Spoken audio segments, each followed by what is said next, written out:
Bonjour à tous, je suis Vander, je serai votre hôte pour cette vidéo de présentation sur la bêta de The Division.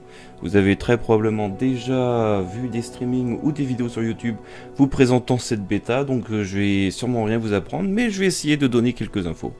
Alors, tout d'abord, je suis tout nouveau sur YouTube, donc du coup, soyez indulgents dans les commentaires.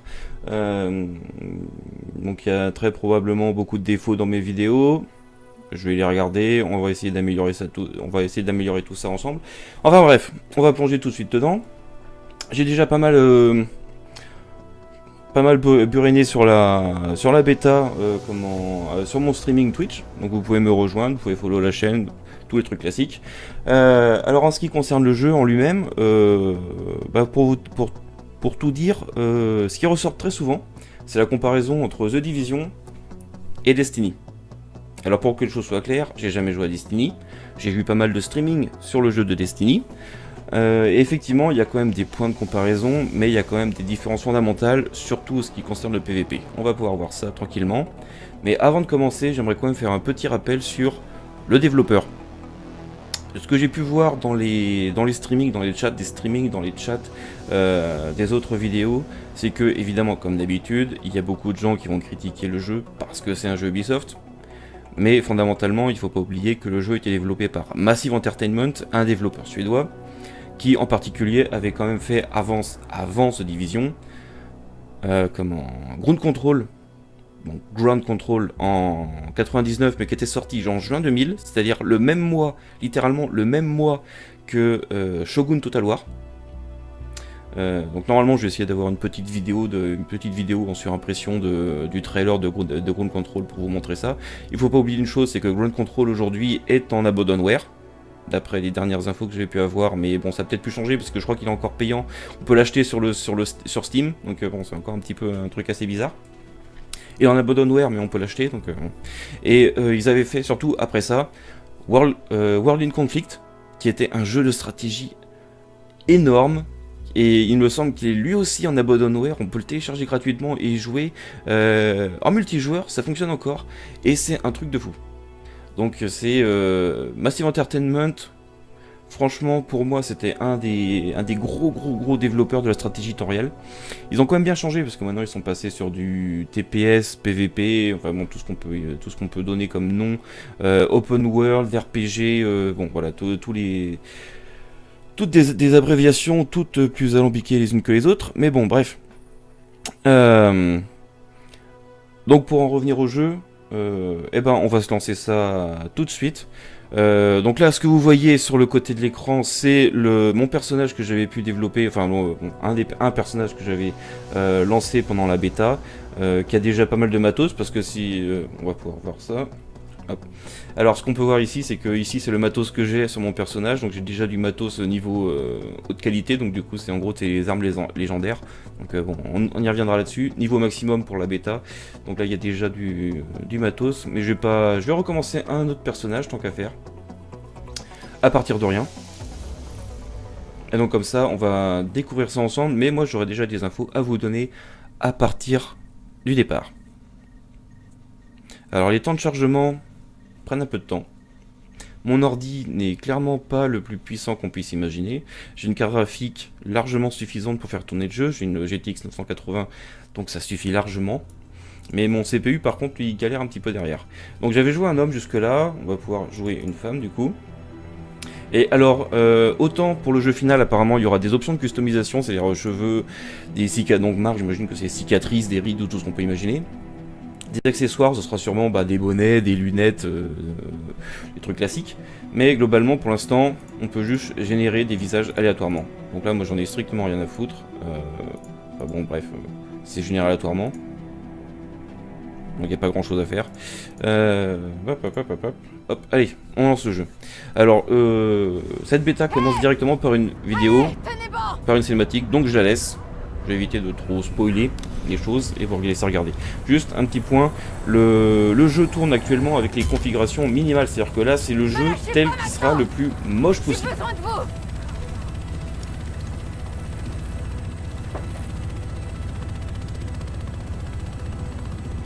Bon, ça va, vous allez vous en tirer. crois même que vous êtes en meilleur état que moi. Et merde, le commandant a pas survécu à l'explosion. Nous, on a une mission et on l'accomplira coûte que coûte. On arrive dans une minute. Vous devriez voir le point d'atterrissage sur ma droite.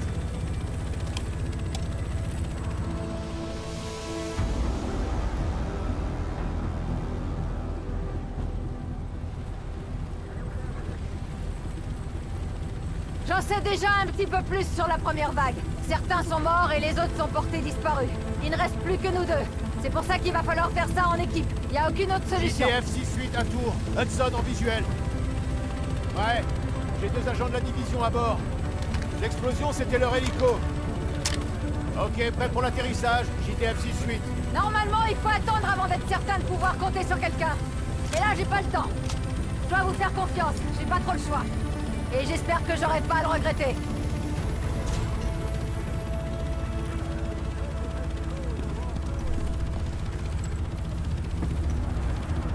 Bienvenue au quai du Hudson!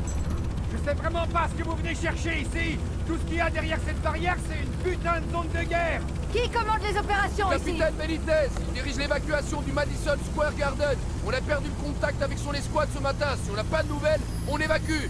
Je veux pas entendre parler de repli. On va reprendre la ville. Emportez tout ce dont vous aurez besoin. Je vous rattrape dès que je peux. Alors bonne chance! Vous allez en avoir besoin! Alors voilà, on va pouvoir commencer. Alors, bon, c'est un truc que j'avais pas fait gaffe. C'est un petit peu bête, mais c'est vrai que le personnage que je joue, du coup, la femme que je joue, a un visage qui est quand même assez proche de... Amenez-moi un brancard au bout du merde. quai. Un visage assez proche de l'autre personnage là-bas, qui est blessé. Donc bon, c'est un petit peu dommage, mais bon, ça va pas changer grand-chose. Alors par contre, une petite pause, sûrement dans la vidéo. Je vais changer les contrôles parce que, évidemment, tous les contrôles sont en QWERTY, à moins que... Non, c'est bon, on va pouvoir continuer. Je pensais que les contrôles sont en QWERTY, donc du coup là j'ai juste passé mon clavier en QWERTY. Mais donc le jeu du coup il est extrêmement proche d'un TPS classique, c'est-à-dire que là voilà je me déplace tranquillement, touche de sprint, tout ce qu'on veut. Par contre c'est quand même au niveau du déplacement, il y a quand même une chose qu'il faut retenir. Bon, une certaine inertie, mais bon, ça c'est une certaine inertie dans le personnage, il est assez lourd dans ses déplacements, il change pas de direction très facilement, il court pas de la même vitesse en reculant. Bon, ces trucs, vous allez dire, c'est réaliste, mais bon, quand on est habitué au FPS extrêmement speed, eh ben ça peut un petit peu désorienter. Et évidemment, aussi une autre chose, ou plutôt, c'est quelque chose de nouveau dans ce jeu, c'est que on ne peut pas sauter, et on ne peut pas s'accroupir. Tout est géré, tout cet élément de gameplay est géré par le système de couverture. Et comment... Donc voilà, bon je vais un petit peu avancer histoire de débloquer histoire de lancer voilà, les zones, juste quand même, histoire de voir un petit peu à quoi ça ressemble. On est sur l'Hudson Pier, qui me semble être un quai sur la côte, donc là on a la ville de New York ici, donc en face ici on a la ville d'Hoboken avec le New Jersey. Donc c'est pas New York. Et donc du coup c'est l'hiver, évidemment. Et donc il y a eu un merdier. Il s'est passé un truc dans New York là, très clairement c'est une situation d'urgence, c'est un bon gros merdier. On sait donc là quand on commence le jeu, on sait pas trop ce qui se passe. Et donc très clairement il y a dû y avoir une connerie biologique vu l'équipement des mecs.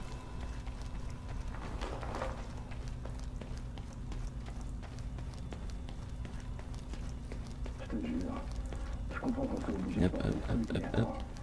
Allez, et donc là on arrive dans une zone avec des gens autour de nous, donc des autres joueurs.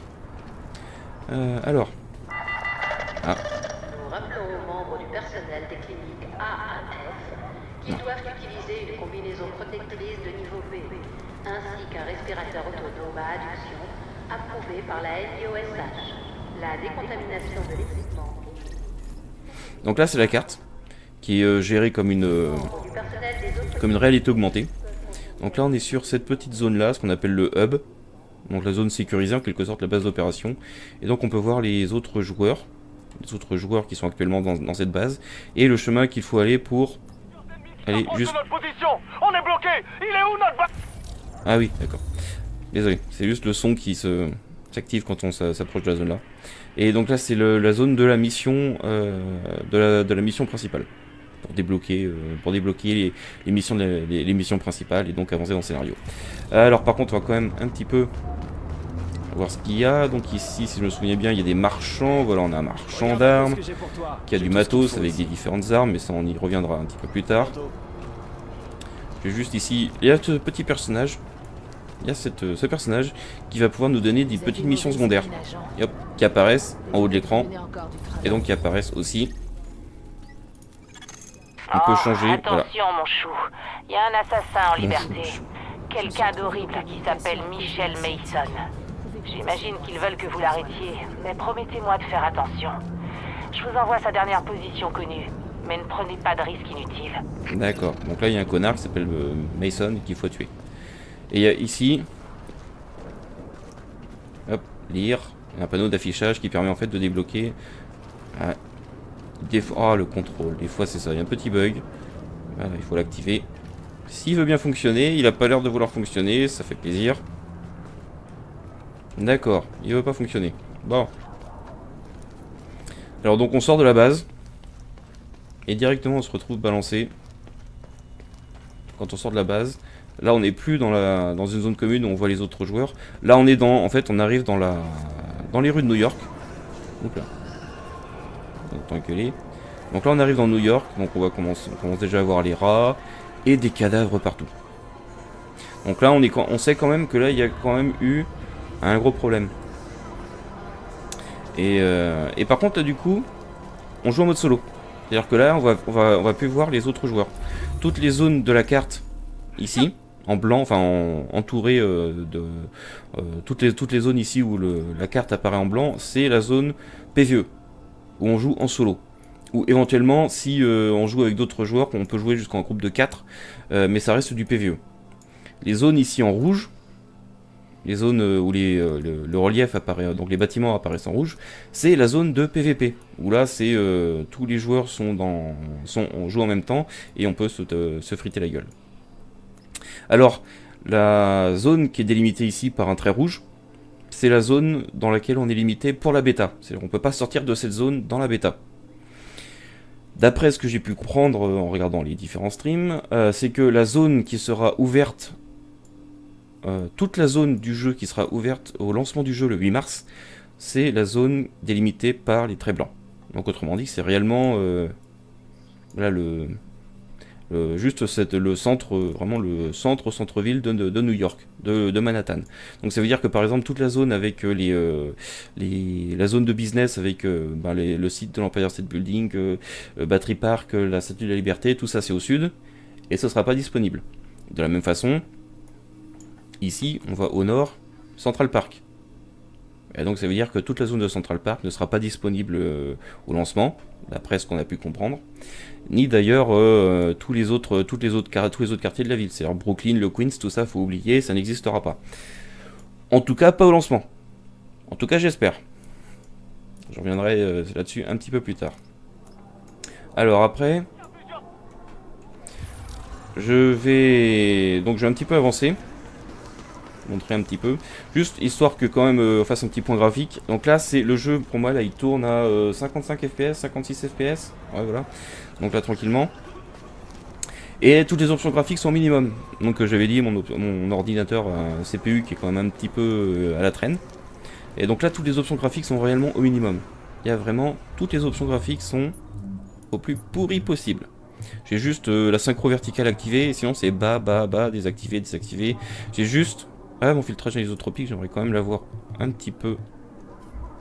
Au moins le filtrage anisotropique, histoire que ce soit. On arrête un petit peu les conneries. Mais tout ça, c'est la qualité graphique minimale. Bon, alors c'est sûr que c'est quand même beaucoup moins beau que ce qu'on peut voir sur les autres vidéos, je m'en rends bien compte. Mais si par exemple vous avez. Si vous hésitez, que vous savez pas si votre ordi va réussir à le faire tourner, bien j'ai envie de dire, regardez un petit peu ce que ça peut donner si vous avez si vous achetez le jeu et que vous le faites tourner au minimum. Plutôt que de voir toutes les options graphiques mais qui nécessitent une bête de course, au moins vous pouvez voir ce que ça peut donner dans la qualité la plus merdique. Alors je vais quand même faire une petite pause ici, et je dois changer les contrôles, parce que certains contrôles du clavier ont changé. Donc du coup on va faire une petite pause et je reviens tout de suite pour dans une autre vidéo pour pouvoir vous présenter aussi ce qui peut se passer dans la mission principale et dans les missions secondaires. On va essayer de faire tout ça et je vais aussi faire quelques vidéos en mode PVP pour s'amuser un petit peu. Allez, à tout de suite.